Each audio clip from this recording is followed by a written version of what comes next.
자, 오늘 말씀 제목 한번 읽어볼까요? 읽어주세요. 시작. 평강이 이끄는 삶. 평강이 이끄는 삶. 그리고 뭐예요? 그의 나라와 그의 의. 네. 그의 나라와 그의 의를 구하라. 뭐 이 말씀 우리 모르시는 분들은 없죠. 기독교이면. 그렇지만 오늘 또 여기에서 깊은 뜻을 좀 찾아보려고 합니다. 그리고 이 그의 나라와 그의 의를 구하는 것이 무엇과 연관되어 있다는 거예요? 평강과 깊은 연관을 갖는다는 거예요. 그래서 평강이 이끄는 삶을 살아가기 위해서 오늘 이 말씀을 다른 각도로 좀 이해를 해보려고 합니다. 자, 그 전에 제가 영상 하나를 준비했거든요. 오늘 이 영상을 보시고 제가 하는 질문에 답을 하셔야 돼요. 그러니까 영상 잘 보세요.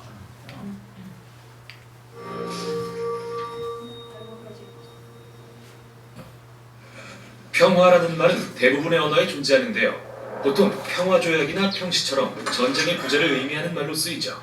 그런데 성경에서 이 평화라는 말은 갈등의 부재를 의미하기도 하지만 더 좋은 어떤 것의 존재를 가리키기도 해요. 구약에서는 평화를 히브리어로 샬롬이라고 하고 신약에서는 헬라어로 에이레네라고 하는데요. 샬롬의 가장 기본적인 뜻은 완전한 또는 온전한이에요. 이 단어는 금간대 없이 완벽한 형태의 자연석을 의미하기도 하고 빈틈이나 빠진 돌 없이 지어진 완전한 돌담을 가리키기도 하죠. 샬롬은 복잡한 많은 부분들이 온전하게 완성된 상태에 있는 걸 의미해요. 욥은 자신의 장막이 샬롬의 상태라고 하는데 우리의 이른 가축이 없었기 때문이에요. 이런 이유에서 샬롬은 사람의 안녕을 의미하기도 해요. 다윗이 전쟁터의 형들을 찾아갔을 때 그들의 샬롬을 문안한 것처럼 말이죠. 핵심은 삶이란 복잡하며 움직이는 요소들과 변하는 관계와 상황으로 가득하다는 거예요. 이 중 하나라도 어긋나거나 빠지면 샬롬은 무너지고 말죠. 삶은 더 이상 온전하지 못해요. 회복이 필요하죠. 실은 그게 바로 샬롬을 동사로 사용할 때의 기본적인 뜻이에요. 샬롬을 가져온다의 문자적 의미는 완성 또는 회복한다인데요. 솔로몬은 성전 건축을 마침으로써 미완성이던 성전에 샬롬을 가져와요. 또는 당신의 가축이 실수로 이웃의 밭을 망가뜨렸을 때 그 손실을 완전히 배상함으로써 그들을 샬롬한다고 해요. 모자란 것을 채워서 온전함을 이루는 것이죠. 인간관계에서도 마찬가지예요. 잠언은 화해하고 깨진 관계를 회복하는 것을 샬롬을 가져온다고 말해요. 그리고 성경에서 대립하던 나라들이 샬롬을 이룬다고 하면 단순히 싸움을 그친다는 의미가 아니라 서로의 유익을 위해 협력하기 시작한다는 의미도 있어요. 이스라엘 왕들은 이러한 샬롬의 상태를 이루도록 애써야 했지만 그런 일은 잘 일어나지 않았어요. 그래서 이사야 선지자는 미래에 오실 샬롬의 왕을 고대하며 그의 통치가 무궁한 샬롬을 가져올 거라고 예언했어요. 하나님이 그분의 백성과 샬롬의 언약을 맺고 모든 잘못된 것을 바로잡으며 깨어진 모든 것들을 치유하실 그때를요. 이게 바로 신약이 예수님의 탄생을 에이레네의 도래라고 선포한 이유예요. 헬라어로 평화라는 뜻 기억하시죠? 예수님은 그분의 평화를 다른 이들에게 주려고 오셨어요. 제자들에게 나의 평화를 너희에게 주노라 말씀하셨던 것처럼요. 사도들은 예수님이 죽으시고 부활하셨을 때 엉망이 된 인간들과 하나님 사이에 평화를 이루셨다고 선포했어요. 즉, 그분이 인간과 창조주 사이에 깨어진 관계를 온전하게 회복하셨다는 말이죠. 이게 바로 사도 바울이 예수님은 우리의 에이레네라고 말할 수 있는 이유예요. 그분은 원래 우리가 그래야 하지만 그러지 못한 온전하고 완전한 인간이 되셨고 이제 그분의 생명을 우리에게 선물로 주세요. 이것은 이제 그분을 따르는 이들도 평화를 창조하라는 부르심을 받았다는 뜻이에요. 바울은 교회들에게 평화의 띠로 하나가 되게 하신 것을 힘써 지키라고 다루고 있어요. 겸손과 오래 참음, 그리고 서로를 용납하는 사랑을 통해서요. 평화의 사람이 된다는 것은 예수님의 삶에 동참한다는 걸 의미해요. 땅과 하늘의 모든 것을 화해시키시고 죽음과 부활을 통해 평화를 회복하신 분 말이죠. 그래서 평화란 많은 노력이 요구돼요. 단지 갈등의 부재가 아니기 때문이죠. 참된 평화는 깨진 것을 가져다 온전하게 회복시키는 것을 요구해요. 그게 우리의 삶이든 관계든 이 세상이든 간에요. 그게 바로 성경이 말하는 평화라는 개념입니다.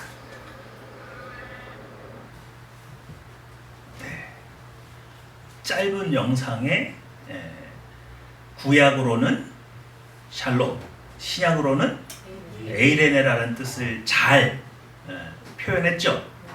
그래서 샬롬의 뜻이 뭐라고요? 네? 그러니까 이제부터 여러분이 샬롬이라는 단어를 평화가 먼저 나오면 안 되는 거예요. 샬롬은 평화이기 전에 뭐예요? 완전함, 온전함이에요. 이해가 되시죠? 그러니까 우리가 상대방에게 평안을 묻는 거, 마치 밤새 안녕하셨습니까? 라고 묻는 인사말 있잖아요. 이스라엘 백성들은 뭐라 그런다고요? 샬롬을 묻는다 이거 아닙니까? 그건 뭐예요? 밤새 하나님과의 관계에서 문제가 없고 가족 간의 관계에서 문제가 없어서 온전하시느냐. 여러분, 이걸 인사말로 만들었다는 게 굉장히 중요한 거예요. 하나님께서 이스라엘 백성을 통해서 밤낮 끊임없이 묻는 질문이 뭐예요? 너 샬롬하냐? 너 지금 나와의 관계에 온전하냐? 너 내 이웃들과의 관계 속에서 온전하냐? 이해가 되십니까? 하나님은 계속해서 끊임없이 우리에게 샬롬하라고 말씀하시고, 그 샬롬이 부족하면 누구에게 와서 구하라고? 하나님께 와서 그 샬롬을 받아가라고 말을 해요. 이해가 되시죠? 그러니까 이 평화, 평강, 평안, 화평 이렇게 여러 가지 단어로 번역이 돼 있지만 결국 구약이나 신약이나 다 똑같이 샬롬 혹은 에이레네 이 두 개의 단어로밖에는 설명이 안 되는 이것은 평화라는 뜻보다는 온전함, 완전함을 의미한다. 그러니까 하나님은 우리에게 뭘 요구하시는 거예요? 너는 내 앞에서 완전하라. 그렇게 요구하신단 말이에요. 그러니까 여러분이 교회 문을 탁 열고 예배당에 들어올 때 하나님이 여러분에게 묻는 게 뭐라고요? 너는 온전한 모습으로 내 앞에 나타나느냐? 그거 물으신단 말이에요. 이해가 되시죠? 그러니까 여러분 교회 당 들어와서 교회 여기 예배드리기 시작할 때 여기서 완전해야 되는 거예요? 교회 문 열고 들어오기 전에 이미 완전한 모습으로 나와야 되는 거예요? 우리 이렇다니까요. 내가 예배하러 하나님을 만나러 간다는 것은 온전한 모습으로 하나님 앞에 드러나야 되는 거예요. 그러니까 이미 회개할 거 다 어디서 하고 오는 거예요? 집에서 개인 시간 갖고 다 예배 준비하고 그리고 나오는 거지 여기 나와서 하는 건 좀 늦다. 그럼에도 불구하고 그래서 제가 나중에 교회가 좀 커지면은 예배당 들어오기 전에 대기실 같은 거 하나 만들어서 거기서 샬롬이라고 써놓을 거란 말이에요. 그러면 뭐가 되는 거예요? 온전하지 못한 부분이 생각나는 부분이 있으면 거기에서 기도하고 마음을 깨끗하게 씻고 그리고 와서 온전한 마음으로 하나님 앞에 예배하러 나오는 그렇게 좀 교회 장소를 좀 활용했으면 하는 소망이 있습니다. 그러니까 여러분 하나님 앞에 나오는 거는 그냥 죄악 중에 덜렁 나오는 게 아니에요. 그러면 하나님을 만날 수 있다고요, 없다고요? 그거 하나님과의 만남이 이루어지지 않아요. 하나님은 부정한 것과 함께하지 않으시기 때문에. 그러므로 우리가 하나님을 온전히 예배하기 원한다면 이 샬롬을 알아야 돼요. 자, 그래서 우리 좀 들여다볼 건데 여러분 이 말씀이 창세기하고 연결이 돼 있어요. 자, 창세기 1장 28절입니다. 시작. 하나님이 그들에게 복을 주시며 하나님이 그들에게 이르시되 생육하고 번성하여 땅에 충만하라. 땅을 정복하라. 바다의 물고기와 하늘의 새와 땅에 움직이는 모든 생물을 다스리라 하시니라. 전에 제가 이 말씀을 여러분들한테 말씀드리면서 이렇게 말했습니다. 하나님은 우리에게 어떤 명령을 주실 때 그냥 명령만 주시는 것이 아니라 그 명령을 이룰 수 있는 이 모든 것을 다 뭐 해주신다고요? 더해 주신다 그랬죠? 그래서 뭐가 먼저 나왔어요? 그게 복이에요. 하나님께서 그냥 생육하고 번성하고 땅에 충만하고 땅을 정복하고 바다에 물고기와 하늘의 새와 땅에 움직이는 모든 것을 다스려라 그렇게 말로만 하시는 분이 아니고 실제로 그것들을 행할 수 있는 이 모든 것을 더해 주시는 개념으로 복이라고 말을 합니다. 이 복은 바라크라는 단어인데 하나님께서 우리에게 복을 주실 때도 바라크라는 단어를 쓰지만 우리가 하나님 앞에 복을 구할 때도 이 단어를 쓰는데 이 단어의 1번 의미가 무릎을 꿇다예요. 뭘 꿇어요? 무릎을 꿇다예요. 하나님을 존경하고 높이기 위해서도 무릎을 꿇지만 그 앞에서 내 의견과 내 생각을 끊어버리는 거죠. 그래서 누구의 나라를 세우는 거예요? 하나님의 나라를 세우는 개념이잖아요. 그렇죠? 그러니까 무릎을 꿇는다는 것은 내 안에 육체의 정욕이 그 나라를 세우는 일에 간섭되지 않는 것을 의미할 뿐만 아니라 전적으로 하나님의 뜻에 동의한다는 것을 의미하기 때문에 하나님께 복을 얻어서 하나님이 내게 주신 이 모든 명령을 준행하는 과정 가운데는 무릎을 꿇는 태도가 유지되어야 되고, 하나님은 그것을 통해서 명령만 하시는 것이 아니라 반드시 그것을 이룰 수 있는 무엇도 주시는 분? 복을 주시는 분이다. 그런데 동양 철학은 까닭이 없어요. 이유가 없어요. 새해 우리 뭐라고 그래요? 새해 복? 이유가 뭐예요? 그러니까 동양 철학에서 복 받는 건 이유가 없어요. 이유가 없다고요. 그냥 받으래. 그럼 어떤 면에서 이런 건 있겠죠. 매해마다 하는 거 보니까 한 해를 잘 보낼 수 있는 복을 받으라는 의미 있을 수 있겠죠. 그건 말고는 없어요. 그 복을 어디다 쓰라는 건지, 왜 받아야 되는지 이유가 있어요, 없어요? 없어요. 이제 여러분은 동양 철학에서 말하는 복의 개념은 갖다 버리시고 성경에서 말하는 복의 개념을 이해를 하셔야 돼요. 이제 여러분은 누구에게 속했기 때문에, 하나님과 하나님 나라에 속해 있기 때문에 오늘 이 개념을 반드시 이해해야 되는데, 하나님 나라에서는 왜 하나님이 복을 주세요? 여러분이 무엇을 하기 때문에? 하나님의 뜻을 실천하고자 하기 때문에. 그래서 하나님이 복을 주시는 거예요. 이해가 되시죠? 그러니까 까닭 없이 복 주시는 건 없어요. 그거는 저 세상에나 있는 건 개념이지, 하나님 나라에는 그런 복이 없다, 그런 이유가 없다, 그런 상황이 없단 말이에요. 그러니까 하나님 나라에서 복 받은 사람의 특징은 뭐겠어요? 그 사람들이 뭐에 힘쓴 거예요? 하나님의 뜻을 이루고자 힘썼던 사람이에요. 믿으시죠? 물론 중간에 타락할 수도 있어요. 대표적인 인물이 누구예요? 솔로몬이죠. 사울이죠. 그래서 하나님께 받은 복을 자기 사리사욕을 위해서 쓴 경우도 있어요. 그럴 때는 그 복이 재앙이 돼요. 말년이 좋지 못하는 거죠. 이해가 되십니까? 네. 그러니까 여러분, 복을 함부로 구하면 되는 거예요? 분명히 뜻이 있어서 구하는 거예요? 분명히 뜻이 있으면 구하세요. 뜻이 있으면 구하세요. 분명히 내가 하나님께 받은 명령이 있고 그 명령을 준행하기 위해서 노력하고 있는데 부족한 게 있으면 하나님 앞에 무조건 구하세요. 하나님은 이미 여러분의 쓸 것을 뭐 하신 거예요? 예비하신 분이다. 이해가 되시죠? 기독교인들은 그럴 때 복을 구하는 거예요. 자, 그런데 오늘 이 말씀을 조금 더 분석을 좀 해보면, 자, 1번 생육하고 번성하여 땅에 충만하라 돼 있죠? 이거는 사람에게만 하신 명령이에요? 동물들에게도 하신 명령이에요?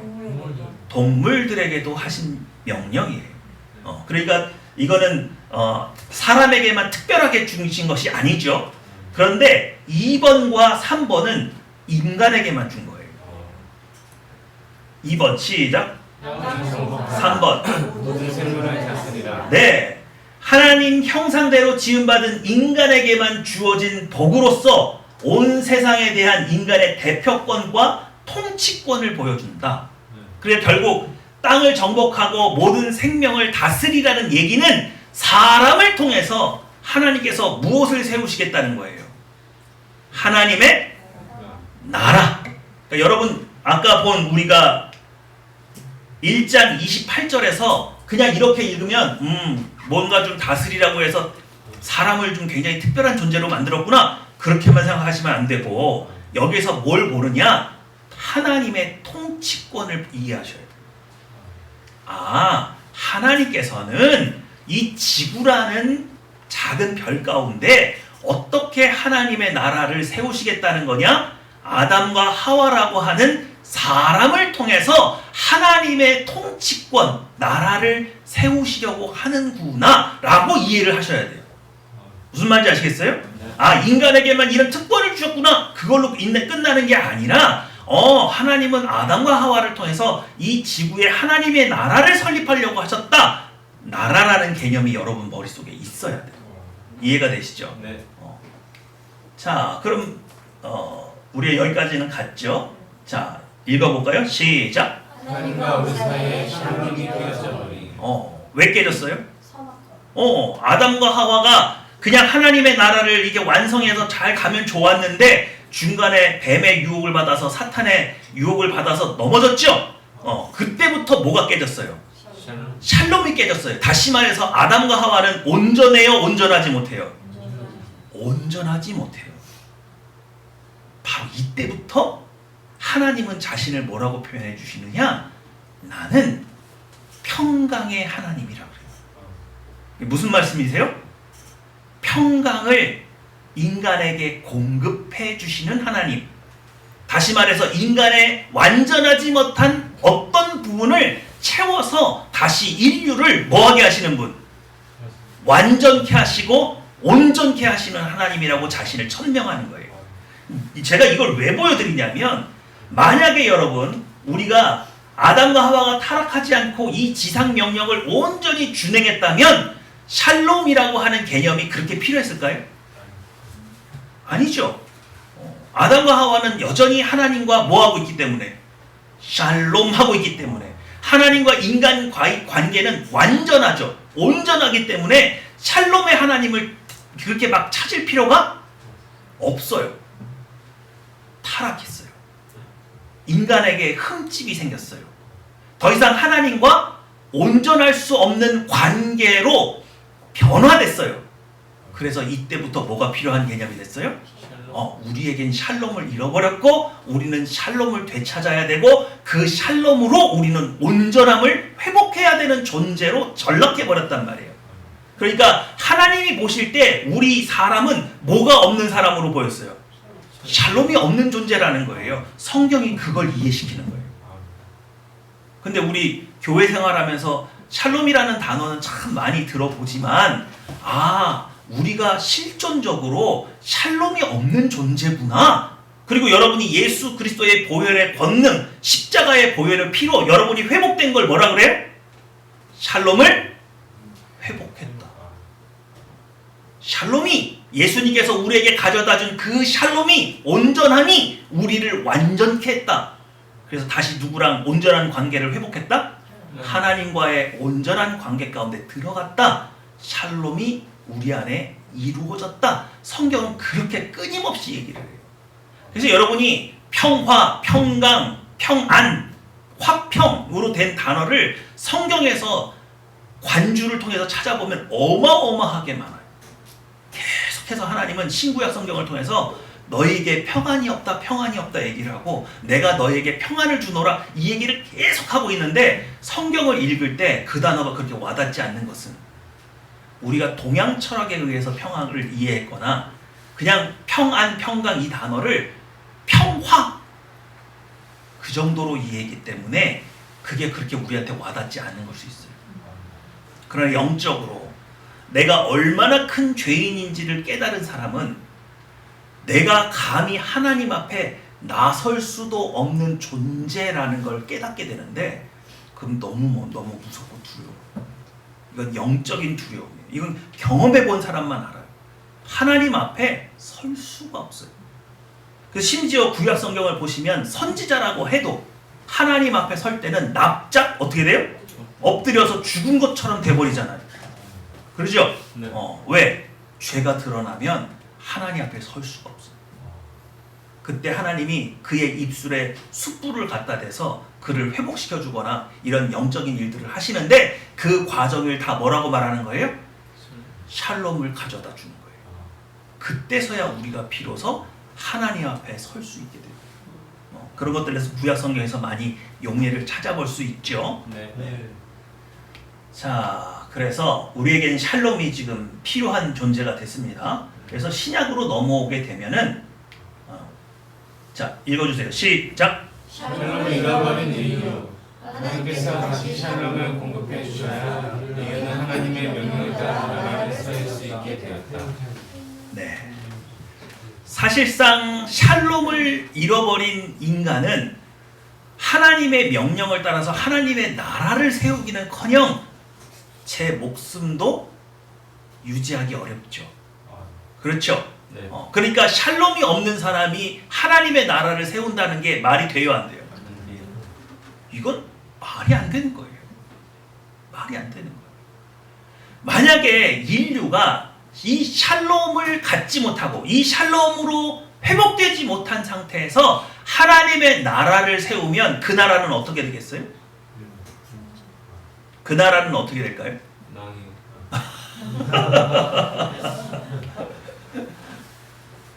아이고, 이거 왜 막 넘어가지? 아닌가? 그래요. 만약에 우리가 샬롬을 회복하지 못한 상태에서 나라를 세우면요, 그건 하나님 나라는 아닐 거예요. 그럼 누구를 위한 나라일까요? 인간을 위한 나라이거나 사탄의 나라를 세울 거예요. 그러니까 우리는 이 샬롬을 회복하지 않거든 하나님의 나라를 세울 수가 없는 존재가 됐어요. 그러니까 샬롬이 굉장히 중요한 개념이죠. 네. 자, 우리 한번 읽어보겠습니다. 시작. 하나님께서 천국에게 주시는 방법 그는 실로 우리의 증거를 지고 우리의 슬픔은 당하였거늘 우리는 생각하기를 그는 증거를 받아 하나님께 맞으며 고난을 당한다 하였노라. 그가 찔림은 우리의 허물 때문이요 그가 상함은 우리의 죄악 때문이라. 그가 징계를 받음으로 우리는 평안을 누리고 그가 채찍에 맞음으로 우리는 나음을 얻었다. 네. 예수님께서 우리를 대신해서 뭐 하실 때? 십자가를 지시고 희생을 통하여서. 그래서 어떻게 돼요? 그가 징계를 받음으로 우리는 뭘 누려요? 바로 이 평화가 뭡니까? 이게 샬롬이죠. 하나님은 우리에게 샬롬을 어떻게 가져다 주셨어요? 예수 그리스도의 희생을 통해서 우리에게 샬롬을 가져다 주셨어요. 믿으시죠? 네. 그러니까 샬롬을 단순히 평화라고 생각하시면 안 돼요. 시작. 그것은 너희는 먼저 그의 나라와 그의 의를 구하라. 그리하면 이 모든 것을 너희에게 더하시리라. 자, 오늘 우리가 읽었던 본문이죠. 여러분 이 본문 모르시는 분 없죠? 그런데 여러분 이 구절이 아까 창세기 1장 28절과 연관되어 있다는 사실을 이제 이해하시겠어요? 잘 보세요. 하나님께서, 예수님께서 우리에게 명령하신 게 뭐예요? 먼저 그의 나라와 그의 의. 근데 아까 생육하고 번성하는 건 그냥 우리가 동물하고 똑같다 그랬죠? 근데 땅을 뭐하고? 정복하고 모든 생물을 뭐하고? 다스리는 거. 그게 뭐라 그랬어요? 하나님의 나라, 통치라 그랬죠? 나라에는 통치의 개념이 들어갑니다. 근데 그의 의는 뭐예요? 그의 의가 뭘 의미해요? 아니, 그의 나라는 하늘에 있는 하나님의 나라가 이 땅에 임하도록 우리가 실천하고 생활하고 하나님의 나라가 내 안에 이루어지는 거죠? 근데 의는 뭐예요? 그의 의. 그게 샬롬인데 예수님께서 십자가에 보여주신 그 의예요. 무슨 말이냐? 복음이 선포될 때 그 복음을 받아들여서 하나님과 다시 화평을 누리라 이거예요. 그게 의예요. 그러니까 왜 그의 나라와 그의 의는 원래 아까 창세기 1장 28절 안에 있는 개념이에요? 없는 개념이에요? 이게 없는 개념이에요. 근데 이게 왜 붙었어요? 그렇죠. 타락의 결과로 신약 시대에 살고 있는 우리에게 그의 나라뿐만 아니라 뭐가 하나가 더 더해진 거예요. 그의 의를 회복하라는 거예요. 이해가 되시죠? 그러니까 구약에서 우리에게 명령하셨던 그 명령이나 신약 시대에서 있던 이 명령이나 같아요, 틀려요? 이게 본질적으로 같은 거라 이거예요. 근데 그의 나라와 그의 의를 구하면 그럼 어떻게 된대요? 그리하면 이 모든 것이 뭐였어요? 복이었죠. 창세기 1장 28절에는 그게 복이잖아요. 이 모든 것을 더해 주신다고요. 아담과 하와가 땅을 정복하고 모든 생물을 다스리려고 할 때 하나님께서 뭘 주셨다고요? 복을 주셨다는 그 개념이 신약 안에서는 그의 나라와 그의 의를 구하면 이 모든 것을 더하시는 개념으로 똑같다 이거예요. 구조가. 무슨 말인지 아시겠어요? 네. 다만 타락했기 때문에 뭐가 하나 더 첨가됐다? 그의 의를 구하는 것이 첨가되어 있다. 근데 재밌는 건 뭐냐면 이런 거예요. 이 문장 자세히 다시 한번 보세요. 그런즉 너희는 먼저 그의 나라와 그의 의를 뭐하라? 구하는 게 뭐예요? 구하는 게 뭐예요? 구하라. 어떻게 구해요? 구원해요? 뭐 하라는 거예요? 구하라. 뭐 하라는 거예요? 그렇죠. 기도하라는 거예요. 여러분, 아담과 하와에게 그의 나라를 구하라 그래요? 아니죠. 지금 당장 나가서 뭐 하래요? 땅을 정복하고 모든 생명을 다스리라 그러잖아요. 근데 왜 우리한테는 구하래요? 왜 그래요? 조금 비슷한 개념인데 이런 거예요. 여러분, 아담과 하와가 타락하기 이전에는 아담의 내면과 하와의 내면 그 자체는 어느 나라에 속해 있어요? 하나님 나라에 속해 있죠. 그러니까 그들이 생육하고 번성해서 정복해 가면 다 누구의 나라가 되는 거예요? 하나님의 나라가 되죠. 근데 지금 우리 상태가 어때요? 타락했죠. 그러니까 지금 내 안이 하나님 나라 같아요, 안 같아요? 하나님의 통치가 내 안에 완전히 이루어졌어요, 안 이루어졌어요? 못 이루어졌잖아요. 그러니까 이 말은 우리 보고 그의 나라와 그의 이 의를 이루기 위해서 나가라! 이렇게 말하지 않고 간구해라! 기도해라! 라고 명령하는 거는 먼저 그의 나라와 그의 의는 어디에부터 실천돼야 되는 거예요? 내 내면에. 근데 미안하게도 그의 나라와 그의 의를 구현할 수 있는 힘조차도 우리 안에 있어요, 없어요? 없어요. 없어요. 그래서 누구한테 구해야 되는 거예요? 예수님. 하나님께 구하는 거예요. 그걸 하라는 거예요. 근데 많은 신자들이요, 이 말씀을 내 내면을 먼저 하나님의 나라가 되도록 통치하는 개념으로 이해하지 못하고 당장 나가서 하나님의 뜻을 어떻게든 직장에서 교회에서 이웃들에게 실천하는 개념으로 이해하고 있단 말이에요. 내 안이 하나님의 통치가 온전히 나도 이루어지지 않고 있는데 이게 된다고요, 안 된다고요? 안 돼요. 여러분, 저 먼저라는 단어 있잖아요. 저 먼저라는 단어가 헬라어로 굉장히 독특한 의미를 가져요. 그게 뭐냐면, 여러분, 내가 먼저 할 거야? 이 개념은 절대적인 개념이에요? 상대적인 개념이에요? 상대적인 개념이죠. 내가 너보다 먼저 할 거잖아요. 그죠? 근데 이 단어는요, 절대적인 먼저예요. 그러니까 내가 하나님의 뜻을 이 땅에 실천한다? 그거 하기 전에 먼저 절대로 순서를 어기면 안 되고, 어디에 하나님의 통치가 이루어져야 돼요? 내 안에. 그럼 내 안을 들여다보는 거예요. 내 안에 하나님께서 어떤 명령이나 하나님의 말씀을 받았을 때 무조건 내 안에 거침이 없이 순종하고 복종할 준비가 돼 있습니까? 아니면 내 안에 막 반항하는 게 아직도 있어요? 뭐 하나님은 나한테 이런 걸 시켜. 나 하늘 막 바쁜데 나 할 일도 많은데 나 아직도 내가 하고 싶은 게 되게 많은데 하나님은 나를 왜 이런 데다 데려놔? 이런 생각이 내 안에 있으면 하나님의 통치가 내 안에 이루어진 거예요, 안 이루어진 거예요? 그거 먼저 알아요. 그거 먼저 해라. 내가 과거에 어떤 상처에 막 트라우마가 있어서 하나님이 자꾸 뭔가를 부르시는데 난 저는 더 이상은 못해요. 다른 사람 보내세요. 이게 하나님의 통치가 이루어진 거예요? 아니잖아요. 그러니까 하나님의 나라의 일에 투입되기 이전에 내 안을 들여다보라는 거예요. 내 안에 그 통치가 온전히 이루어지고 있느냔 말이에요.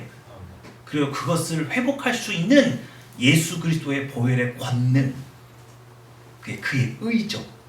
그의 의가 나를 치유하고 통치하고 있어서 나를 회복시켜놨느냐. 그게 먼저다. 믿으십니까? 그러니까 화평이 우리의 삶을 이끌 때 우리가 먼저를 떠나서 먼저 가버린 게 있어요. 내 안을 들여다보지도 않고 나도 순종할 수 없는 말을, 나도 실천할 수 없는 말을 너무 많이 하고 다니는 거예요. 그리고 하나님의 뜻을 이룬다고 너무 많은 일을 한 거예요. 그런데 그럴 때마다 거기에는 그 사이사이마다 누구의 욕심이 껴들어가요? 사람의 욕심, 사탄의 유혹이 계속 껴져 있는 거예요. 내가 하나님의 일을 한다고 선을 베풀어 놓고 나중에 생각하는 거예요. 저 사람들이 언젠간 나한테 보답하겠지. 내가 이렇게 했으니까 사람들이 나를 좀 존대하겠지. 인간적인 마음들이 완전히 깨끗하게 하나님의 통치로 하나님만 높임받으면 됐지, 이 생각에 도달하지 못한 상태에서 하는 모든 일들 가운데는 찝찝하게 뭔가가 남아요. 그래서 결국은 하나님을 높이는 것이 아니라 나를 높이는 일이 생기고, 사탄이 틈타기 쉬운 구조로, 엉성한 구조로 하나님의 뜻을 세우게 되는 그런 일들이 너무 쉽게 일어나는 거예요. 그러니 여러분, 먼저 그의 나라와 그의 의를 구한다고 했을 때 이 말씀은 먼저 누구에게 이루어져야 되는 말씀으로? 내 내면에, 내 안에. 믿으시죠? 네.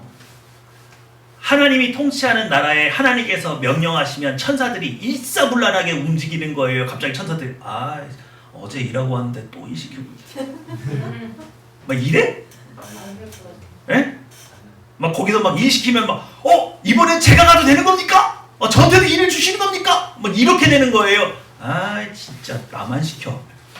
그리고 괜히 이렇게 한번 이렇게 쓰다듬으면서 이렇게 옆에 있는 애들 자랑하듯이 나만 써?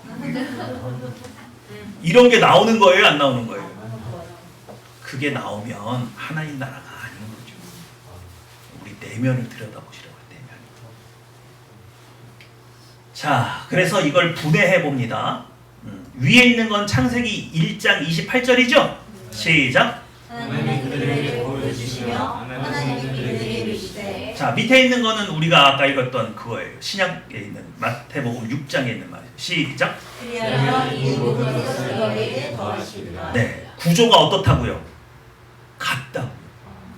구약에 타락하기 이전에 아담과 하와에게 명령하신 것이나 신약을 살고 있는 우리에게 명령하신 것이 같다, 틀리다? 같다. 그러므로 무엇을 먹을까, 무엇을 마실까 염려한다, 염려하지 않는다? 염려하지 않는다. 온전히 거룩한 마음으로 내가 누구의 일에 동참하고 있으면, 하나님 일에 동참하고 있으면 그건 이 모든 건 다 누가 더해 주시기로, 하나님께서 더해 주시기로 이미 약속되어 있다. 눈에 안 보이면요, 부지런히 찾으면 돼요. 분명히 있어요. 분명히 주셔요. 믿으십니까? 네. 근데 무엇을 먹을까, 무엇을 마실까를 염려하는 것은 누구만 하는 것이라고? 믿지 않는 이방인들이나 하는 거예요. 시작. 생육하고 번성하여 땅을 충만하라. 땅을 정복하라. 바다의 물고기와 하늘 새와 땅에 움직이는 모든 생물을 다스리라 하시니라. 그런즉 너희는 먼저 그의 나라와 그의 의를 구하라. 네. 지금 현재 우리의 실존은 당장 정복하러 나가고 다스릴 수는 없는 상태예요. 그래서 먼저 그의 나라와 그의 의가 우리 안에 이루어지기를 간구해야 되는 그런 비참한 상황에 놓여 있기는 하나, 우리 안에 그의 나라와 그의 의가 이루어지는 그 순간 여러분은 하나님의 뜻을 이 땅에 온전히 펼쳐 보일 수 있는 사람으로 완전히 회복이 되는 거예요. 믿으시죠? 네. 그것을 실천해서 이겨낸 사람들의 삶의 모습이 보여주는 것이, 그게 다니엘이에요. 그게 요셉이에요. 그게 다윗 왕이에요. 믿으시죠? 네. 그러니까 여러분, 우리는, 하나님을 믿는 백성은 하나님 앞에 까닭 없이 복을 구하지 않는다. 복 받고 싶으세요? 뭐요? 반만 얘기를. 복 받고 싶으세요? 네. 그러면 뭘 구해야 돼요? 하나님의 뜻을 구하세요. 저에게 어떤 비전을 주십니까? 저에게 어떤 사명을 주십니까? 제가 어떻게 동행하기 원하십니까? 그것을 이루기 위해서 저에게 이러저러한 일들이 필요합니다. 내 안에 깨끗하게 순수한 마음으로 하나님의 뜻에 따르기 원하는 그 마음 하나로 하나님 앞에 나가면 하나님은 반드시 여러분에게 비전도 주시고 아멘. 그 모든 일을 이룰 수 있는 능력도 지혜도 권세도 물질도 주신다 안 주신다? 주십니다. 주신다. 그러니까 여러분 교회가 성장하는 것도 같은 맥락인 것 같아요. 우리 성도님 한 분 한 분이 전부 다 너무 순전해지는 거예요. 인생의 목적 자체가 아주 명료해지는 거예요. 그리고 하나님 뜻에 온전히 집중해 있는 거예요. 다른 거 생각하지 않는 거예요. 그러면 하나님께서 이 모든 것을 뭐 하시는 걸로? 더 하시는 것으로 우리 복을 누릴 수 있을 겁니다. 시작. 전쟁의 나라와 그의 부활의 의미. 예수님께서 십자가에서 이루신 샬롬을 내 안에 먼저 온전히 이루어지길 간구하는 기도이다. 십자가에서 이루어진 그 샬롬이 내 안에 온전히 이루어지기를 원하는 기도. 아멘. 내 과거가 어땠든 내 과거의 죄가 나를 어떻게 망쳐놨든 내 안에 어떤 상처가 있든 그 샬롬이 나를 회복시키는 거예요. 믿으시죠? 이것을 핑계 삼지 않는 거예요. 예수님의 보혈의 피가 내 마음속에 있는 모든 죄를 눈 녹듯이 씻기시고 내 과거의 모든 죄와 모든 아픔과 모든 상처를 위로해서 치유하셔서 그죠? 내가 다시 하나님 앞에 쓰임받는 일꾼으로 설 수 있게 해주시기 위해서 예수님께서 이 모든 희생을 다 감내하셨다. 그것을 믿고 그 평강 내게 주십시오. 아멘. 도저히 내 힘으로는 살 수가 없습니다. 숨도 쉴 수가 없습니다. 이 상처를 끌어안고 사는 것이 너무너무 힘들습니다. 아무도 이 상처를 위로할 수가 없고 씻을 수가 없습니다. 그런데 오늘 하나님의 평강이 샬롬이 내 안에 임하셔서 저를 치유해 주신다면 제가 하나님을 위해서 살 수 있습니다. 간절한 소망을 가지고 샬롬을 구하는 거예요. 시작. 하나님의 나라 현실을 구하는 기도이다. 2번. 샬롬을 주시기 위해 십자가에서 돌아가신 예수 그리스도의 의가 내 안에 온전히 완성되길 구하는 기도이다. 이게 그의 의예요. 이해가 되시죠? 십자가에 나타난 구원의 길, 구원의 의, 그것이 내 안에 온전히 이루어지기, 완성되기를. 그러죠? 3번 시작. 내 안에 이루어진 것처럼 나의 삶 가운데 나의 하나님의 나라 전체가 이루어지길 구하는 기도이다. 그러니까 여러분 1번, 2번은 내 내면이잖아요. 3번은 드디어 밖으로 나가는 거잖아요. 그죠? 그러니까 여러분 하나님의 나라를 세우겠다는 것에 대한 순서가 있어요. 내 안에 하나님의 나라가 이루어지지 않았는데 내가 하나님과 온전한 관계가 아닌데 나는 여전히 하나님에 대해서 종종 의심하고 나는 여전히 하나님 앞에 섭섭한 게 있고 하나님의 방식이 마음에 들지 않고 그런데 어떻게 샬롬이 있다고 말을 해요? 어떻게 하나님의 나라를 내 삶 가운데 펼쳐요? 그럴 수 없다. 그럴 수 없다. 그러므로 먼저 어디에? 내 안에 하나님의 나라와 그의 의가 온전히 이루어져서 마치 아담과 하와가 타락하기 이전 사실은 하나님의 회복은 그것보다 훨씬 더 수준이 높아요. 누구 수준이에요? 예수님과 같은. 예수님께서 아버지의 뜻을 딱 들으고 에이 그거 너무 좀 오래 걸리는 거 아니에요? 그 방법밖에 없어요 아버지? 왜 꼭 나를 십자가에 못 박으려고 그래요 아버지는? 참 이상한 사람. 그럼 아버지가 내려서 해봐요. 얼마나 아픈데. 두 분이 그래요? 그렇지 않다. 그런 관계가 아니다.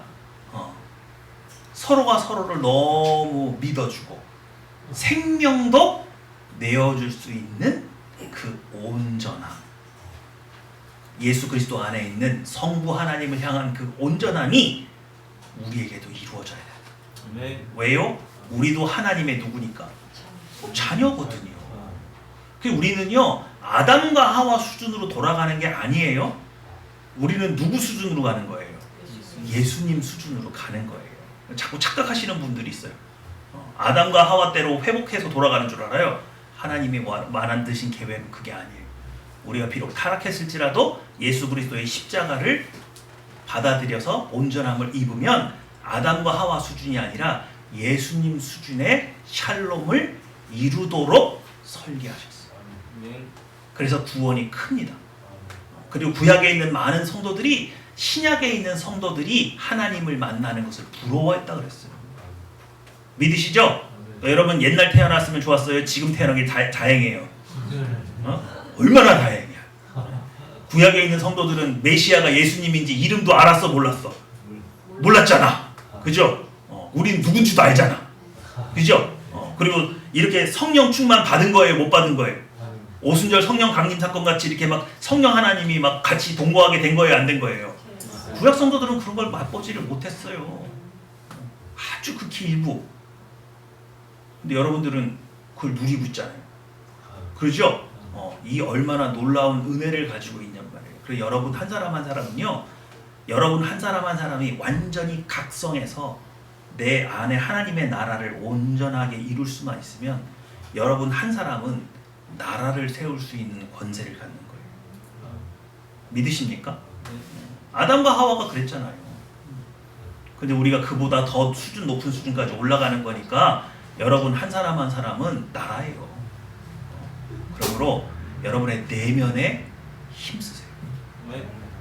내면에 힘쓴다는 것의 가장 큰 특징은 이거예요. 염려, 근심, 걱정, 불안, 두려움이 있는지 보세요. 하나님의 샬롬이 온전히 나를 지배한다면 우리 안에 염려, 근심, 걱정, 불안, 두려움이 있어요, 없어요? 없죠? 또 내 안에 있는 예쁜 성은 온전히 어디에 박혀 있어야 돼요? 십자가에 박혀 있어서 내 마음에 영향을 끼쳐야 돼요? 못 끼쳐야 돼요? 못 끼쳐야 돼요. 못 끼쳐야 돼요. 이 두 가지를 항상 살펴서 여러분 안에 있는 평강이 여러분을 떠나지 않도록 여러분이 늘 돌봐야 될 줄 믿습니다. 자, 시작! 성령이 영적 조정이며 나는 주님께서 우리가 주를 가르치는 가운데 있나 우리 교회 이름은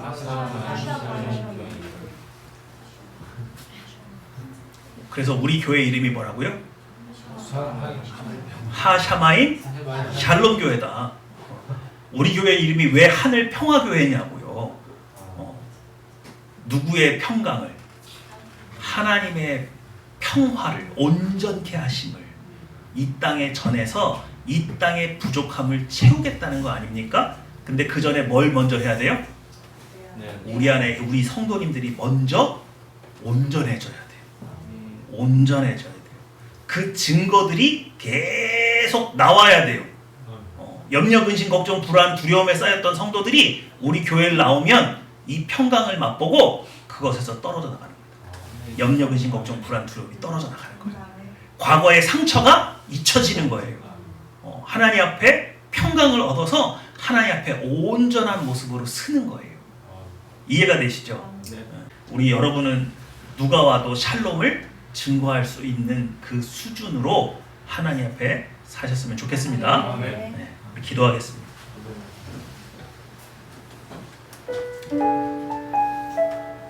아마 많은 성도님들이 샬롬을 구하지는 않았을 것 같아요.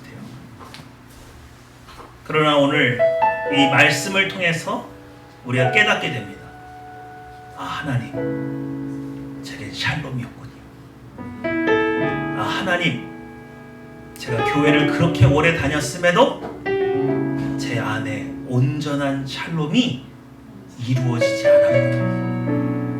저는 여전히 바쁘고 여전히 힘들고 여전히 어렵고 제 안에는 염려, 근심, 걱정, 불안, 두려움이 항상 제 마음 한구석에 도사리고 있고 저는 아직도 하나님의 뜻을 받들기보다 하나님께서 내 욕심을, 내 야망을, 내 뜻을 받아들여 주기를 강구하고 있다. 있지는 않았습니까?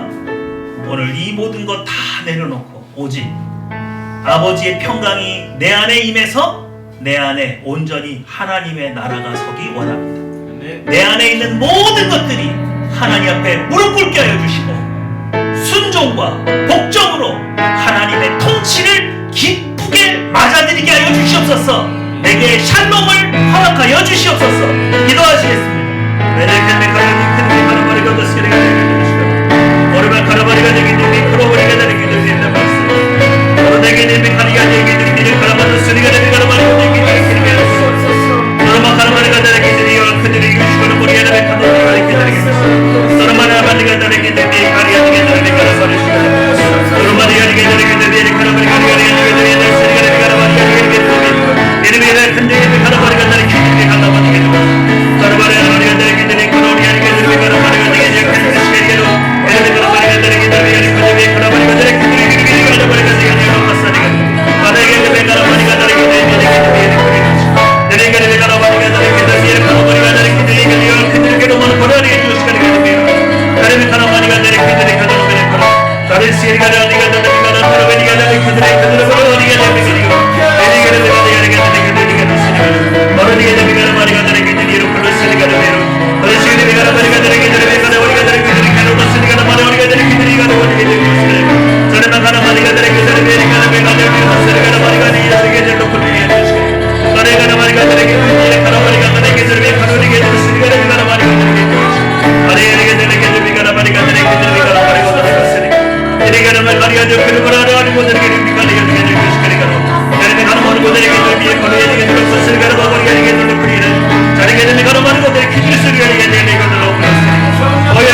때문에 크로리가 되기 때문에 카라바리가 되기 때문에 가슴에 한번 손을 얹어볼까요? 이 손이 여러분에게 의사의 청진기가 되기 원합니다. 내 속에 무엇이 살아 날뛰고 있나요? 나는 여전히 편안하고 좀 더 쉽고 좀 더 안전한 방법을 찾고 있지는 않습니까? 하나님의 명령 앞에 내 안에 무엇이 거스리고자 합니까? 내 안에 있는 어떤 상처가 하나님 저는 안 돼요. 마치 모세를 하나님께서 부르실 때 저는 입이 뻣뻣한 사람이라고 말했던 것처럼 자신의 능력 없음이 그것 때문에 하나님의 뜻을 받들 수 없다고 얘기하고 있는 내 안에 무엇이 하나님의 뜻을 항상 거스릅니까? 오늘 내 안에 있는 모든 것들이 하나님 앞에 복종하기 원합니다. 깨끗하게 하여 주시옵소서. 예수님의 보혈의 피를 제 마음 가운데 뿌려주셔서 하나님 상처받은 것은 아물게 하여 주시고 하나님의 뜻을 거부하는 것은 잠잠케 되고 우리의 옛번 성은 온전히 십자가에 못 박히게 해달라고 다시 한번 기도하기 원합니다. 기도하시겠습니다.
인자가 충만하신 아버지, 먼저 우리 안에 하나님의 통치가 이루어지기 원합니다. 그러기 위해서 아버지의 뜻을 온전히 분별할 수 있는 지혜로운 마음을 우리에게 허락하여 주시옵소서. 우리 안에 있는 모든 상처들을 치유하시고 씻기시는 예수님의 보혈의 피를 허락하여 주시옵소서. 우리가 순종하고 복종하는 일에 늘 충만케 되기 원합니다. 그러므로 성령 충만을 우리 안에 부어 주시옵소서. 또한 우리가 아버지의 뜻을 발견하고 그 뜻에 순종하고자 할진대 항상 돕는 이들을 예비하여 주시옵소서. 물질의 복도 허락하여 주시옵소서. 이 모든 것을 더하여 주셔서 우리의 안팎 모두 하나님의 통치가 이루어지게 하여 주시옵소서. 감사 기도드리며 내 주 예수님의 이름으로 기도했습니다. 아멘.